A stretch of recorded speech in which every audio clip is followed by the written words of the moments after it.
더불어민주당이 광주 지역 선거구 3곳의 경선 후보자를 발표했습니다. 현역 의원과 도전자의 1대1 경쟁 구도가 만들어지면서 총선 열기는 더 치열해질 전망입니다. 총선을 앞두고 전남도가 10대 핵심 공약 과제를 발표한 데 이어 광주시도 35개 공약 과제를 발굴했습니다. 양시도는 원내 6개 정당의 공약을 전달하고 채택해달라고 요청했습니다. 정부가 의대 정원을 2,000명 늘리겠다고 발표했습니다. 전남의 의대 유치가 무산된 가운데 전남도는 각 정당의 총선 공약으로 요청한 만큼 희망의 끈을 놓지 않겠다고 밝혔습니다. 코로나19 팬데믹으로 봉쇄됐던 소록도가 4년 만에 개방됐습니다. 전국 각지에서 방문객들의 발길이 이어져 치유와 희망을 상징하는 섬 소록도의 개방을 반겼습니다. 여러분 안녕하십니까? KBC 8시 뉴스입니다. 더불어민주당이 오는 4월 22대 총선을 앞두고 1차 경선 지역 23개 지역구에 경선 후보자를 발표했습니다. 광주에서는 동남갑과 북구갑, 북구을 등 3곳에서 현역 의원과 도전자의 1대1 경쟁 구도가 만들어졌습니다. 김재현 기자입니다. 더불어민주당의 1차 경선 발표에 포함된 광주 지역 선거구는 모두 3곳입니다. 최대 격전지로 꼽혔던 동남갑에서는 현역인 윤영덕 의원과 정진욱 당대표 정무특보가 컷오프를 통과해 경선을 치르게 됐습니다. 다만 컷오프된 노형욱 전 국토교통부 장관과 오경훈 전 남구청 정책보좌관이 재심 신청 입장을 밝히면서 결과에 따라 대진표가 달라질 수 있습니다. 북구갑은 현역인 조호섭 의원과 정준호 전 북구갑 지역위원장이 지난 총선에 이어 리턴 매치를 벌이게 됐습니다. 컷오프된 문상필 후보와 단일화에 합의한 정 전 위원장이 조 의원과 치열한 경쟁을 펼칠 것으로 예상됩니다. 북구을에서는 현역인 이형석 의원과 전진숙 전 대통령 비서실 행정관의 맞대결이 확정됐습니다. 두 후보 모두 광주광역시 의원 출신으로 시의원 선후배 간 맞대결에 관심이 모아지고 있습니다. 민주당 공천관리위원회는 경선 후보자 발표와 함께 정권 심판에 대한 열망을 강조했습니다. 검찰 독재 타도와 윤석열 무능 정권 심판이라는 전 국민적 열망을 실현하는 전사가 되어야 합니다. 민주당은 선거구가 확정되지 않은 전남 지역을 포함한 나머지 선거구 경선 후보 명단을 설 연휴가 지난 후 발표하겠다고 밝혔습니다. KBC 김재현입니다. 지난 주말 제3지대 신당 새로운 미래 창당을 마친 이낙연 공동대표가 KBC와 단독 인터뷰를 통해 앞으로 계획을 밝혔는데요. 양당 정치에 지친 유권자들에게 새로운 선택지를 주겠다고 강조하며 자신의 출마 여부는 조만간 솔직한 심정을 밝히겠다고 말했습니다. 이형길 기자입니다. 이낙연 대표는 당 안팎에서 쏟아지는 지역구 출마 요구에 대해 아직은 고심 중이라고 밝혔습니다. 마음이 정리되면 솔직한 심정을 국민들께 알리겠다고 덧붙였습니다. 출마를 하는 것이 좋을지 아니면 전국을 도와주는 것이 좋을지 또 한다면 어디가 더 당과 국가를 위해서 나을지 이런 것을 고민하고 있는 단계입니다. 제3지대 신당 통합에는 강한 의지를 나타냈습니다. 새로운 미래가 통합 정당으로 다시 태어나서 제일 먼저 결정한 것이 통합을 위한 전권 대표를 김종민 대표로 지명한 것, 그것이 결정 1호입니다. 그만큼 그걸 중요하게 생각한다는 뜻이고요. 민주당이 결정한 통합 비례정당에 대해서는 강하게 비판했습니다.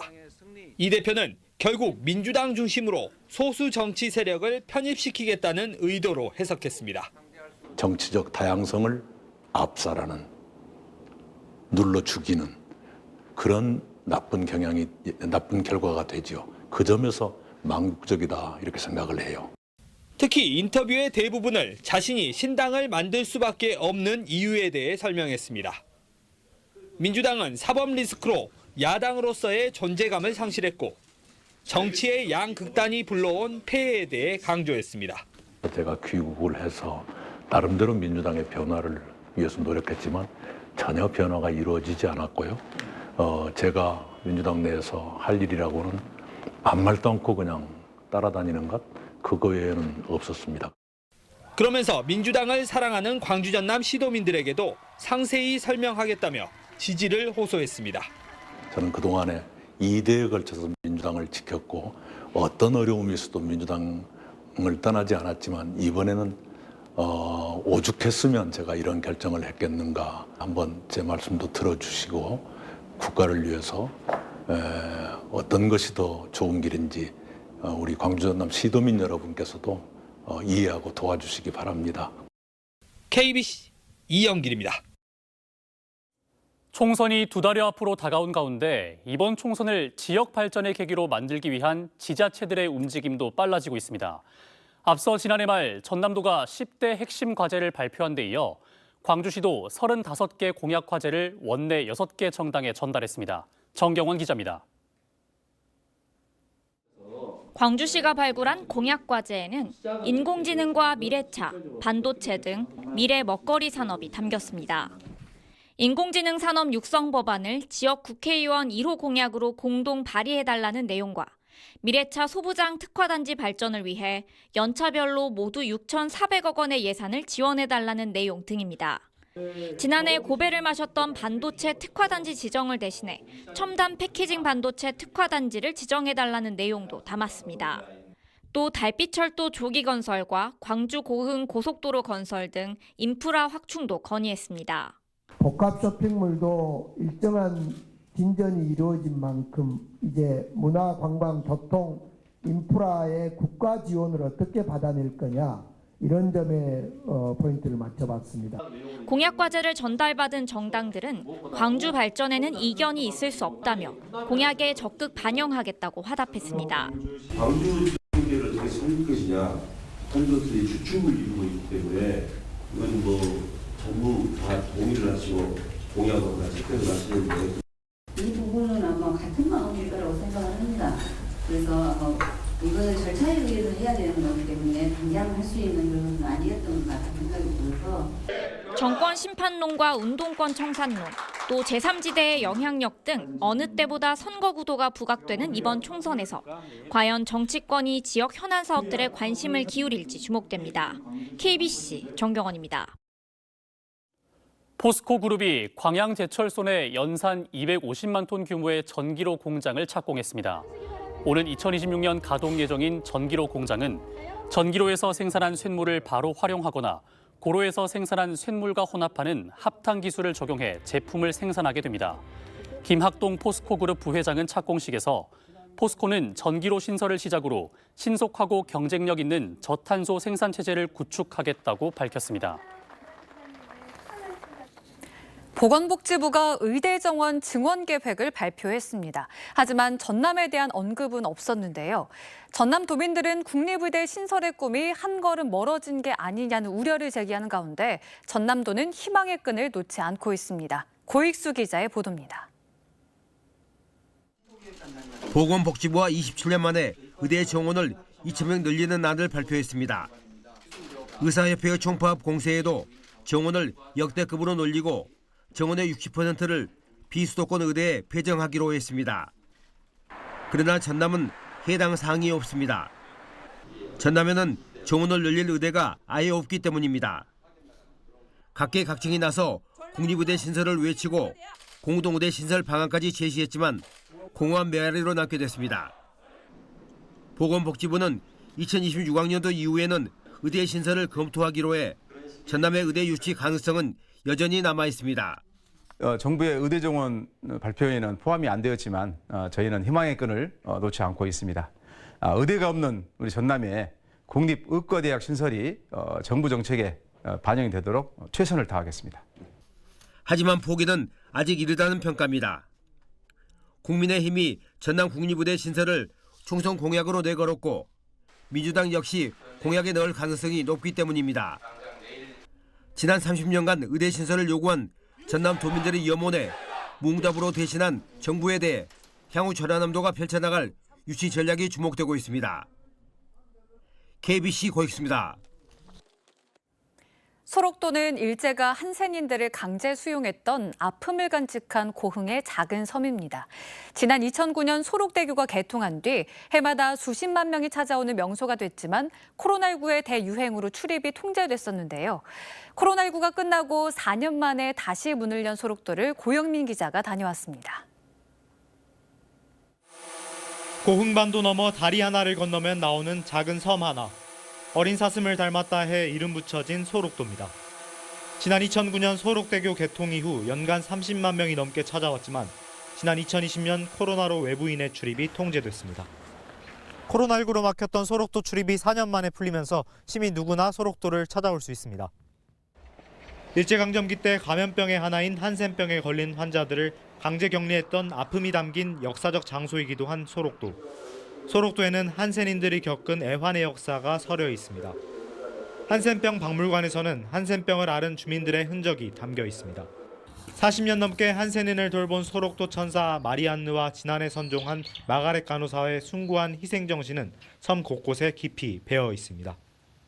중앙공원에서는 동백과 매화 등 500여 종의 식물과 아름다운 남해의 바닷바람을 느낄 수 있습니다.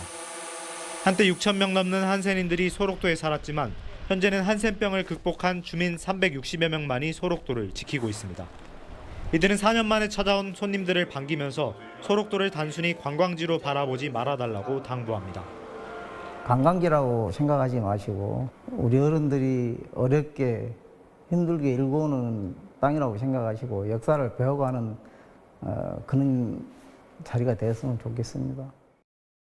문을 열었다는 소식에 벌써부터 전국 각지에서 역사의 흔적을 찾는 발길이 이어집니다. 너무 아름다워요. 생각 이외로 아름답다는 소리는 듣긴 들었는데 너무 아름다워가지고 계속 감탄하면서 왔거든요.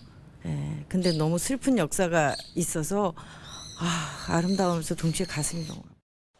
치유와 희망을 상징하는 땅으로 거듭난 소록도가 다시 시민의 곁으로 돌아왔습니다. KBC 고영민입니다.